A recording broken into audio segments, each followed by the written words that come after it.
AITA for telling my boss that I wasn't invited to the party.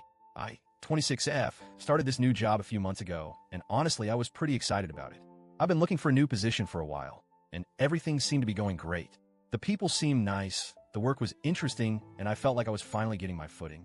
But as time went on, I began to realize that things weren't as simple as they seemed. One of my colleagues, Marie, who I hadn't really spoken to much, but was friendly with in passing, was getting married in the next couple of months. I overheard a lot of conversations around the office about her wedding, and it seemed like the entire office was going. I didn't think anything of it at first. After all, I'm new here, and I completely understand that people don't just invite everyone to weddings, especially when they haven't had a chance to build a relationship with someone. I never expected an invite.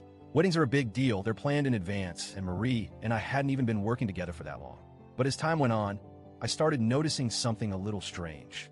It was like everyone in the office was talking about the wedding, and there was this subtle tension around me. I could sense that Marie might be feeling a bit awkward, maybe even wondering if I was expecting an invite, but I try not to make it a big deal. I didn't need to be invited to the wedding, and I wasn't bothered by it in the least. In fact, my close friend had just gotten married, and I had been heavily involved in the process of planning her wedding, so I really understood how hectic it can get. I never made a fuss about it. I felt comfortable with the situation, and honestly, I wasn't the type of person to make waves or bring up feelings of exclusion if they weren't there. If anything, I felt more excited for Marie and her big day. But deep down, there was this lingering thought. What if she's wondering if I feel left out? Then one day, I got CC'd on an email that completely threw me off. The email was from Joan, one of my other coworkers, and it was about a bridal shower that was being organized for Marie. I was a bit shocked when I saw it. The shower was happening during our lunch hour in the break room, and they were asking everyone to chip in for a group gift, cash of course, and suggested we all bring something to the potluck. Joan had even included her Venmo info, which felt pretty informal, but hey, I figured it was just a casual office thing. At first, I thought, okay, this is cool, I'll contribute. Even though I wasn't invited to the wedding, I wanted to show my support for Marie. After all, even though we weren't close, it felt like the right thing to do. So, I sent over $20 via Venmo and replied to the email saying I would bring lasagna. No big deal. I didn't think anything more of it. But then things took a strange turn. A couple of hours later, Joan came to my desk. She had this kind of awkward expression on her face, and I could immediately tell something was off. She didn't sit down, just kind of hovered at my desk, looking uncomfortable. She said, "Hey, I just wanted to let you know that you don't need to contribute to the shower." I was a little thrown off. I mean, why had she even asked for contributions in the first place if I wasn't supposed to participate? But I stayed calm and tried to be polite. "I don't mind contributing though," I said. "I still want to give Marie something, even though I'm not invited to the wedding." Joan seemed really uncomfortable, and after a long pause, she said, "Well, you're not invited to the shower either." I was stunned. My heart sank. I mean, what was going on? I didn't know how to respond. I tried to keep my voice steady and said, "Wait, I can't go to the break room during lunch? I'm not invited to the party." I felt like I was in some kind of surreal situation. Joan said, "No, you're not invited to the shower." I was honestly baffled at this point. "Why? What did I do?" I asked.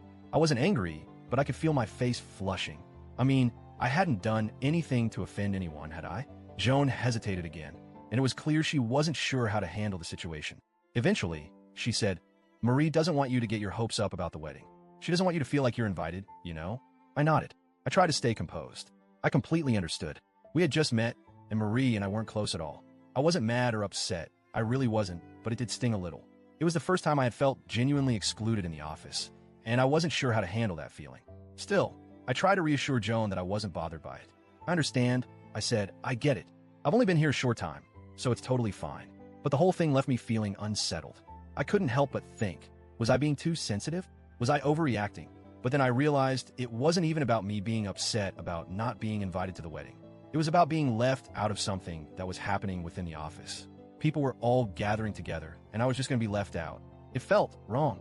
The day of the shower, I sat at my desk alone while everyone else went to the break room to celebrate.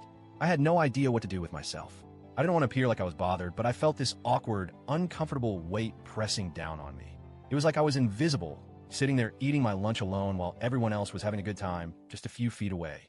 One of my coworkers, who I barely knew, came over and snuck me a piece of cake. She said something along the lines of, "Hey, I thought you might want a piece." It was sweet, and I appreciated the gesture, but it didn't really fix how I was feeling. As the party went on, I just sat there. I didn't know what to do. I tried to focus on my work, but it was hard to ignore the laughter and chatter coming from the break room. I felt so out of place, like an outsider in a place where I was supposed to belong. Then, in the middle of the party, the big boss walked in.